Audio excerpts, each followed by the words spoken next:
You might have noticed I'm wearing white gloves. This is not a formal event. I am wearing the gloves to protect the textile from any oils or dirt that might be on my hands. Hello, I'm Kim Ivey. I'm one of the curators of textiles here at Colonial Williamsburg. I'm also the curator of historic interiors. A curator collects, catalogs, and researches a collection. We put together a collection of objects that are related to each other. And in fact, we use these objects to teach history and material culture. We are now in one of our behind-the-scenes spaces of the foundation. We're in Textile Storage. It is a large room that houses much of our textile collection. Those objects might be something as simple as a little alphabet sampler made by a schoolgirl, or it might be a linen tablecloth or a linen bed sheet. Perhaps that textile is a brocaded silk or a damask silk that we would use as a study document.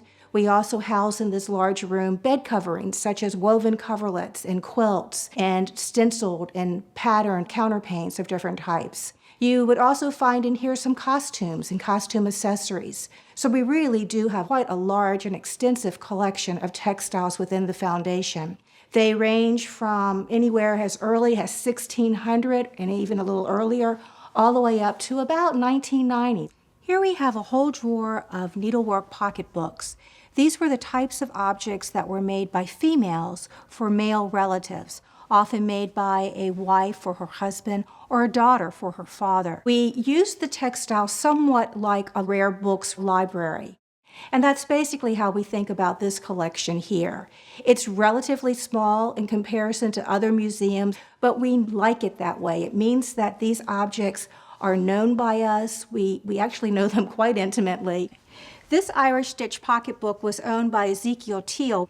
It came to us filled with wonderful family documents, including silhouettes that were made at the Philadelphia Museum of Art, and then also this wonderful map of Bermuda with an itinerary describing how you should see Bermuda should you visit there. It dates about 1840 or so. Now, I have to tell you, it's one of my favorite objects in the collection, and when I had the opportunity to visit Bermuda several years ago, I sent images of the pocketbook and of the map to one of the directors of the decorative arts in Bermuda, and she very graciously met me and took me around showing me the sites that were listed here on the map. The room we're now in, our textile storage room, is one of our behind-the-scenes spaces at Colonial Williamsburg. It's not open to the general public, but that doesn't mean that we don't make our collections available to the general public. We have our exhibitions at the art museums. We have publications. We just recently published a book on our quilt collection. We also have some of our textiles out in the historic area.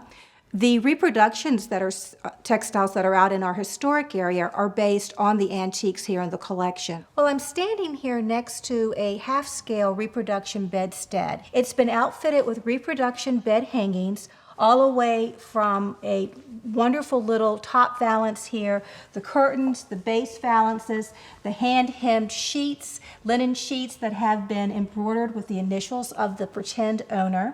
And we use this half-scale bedstead as a learning or teaching tool. We do workshops, lectures using our collections. We take appointments to see textiles by researchers and specialists.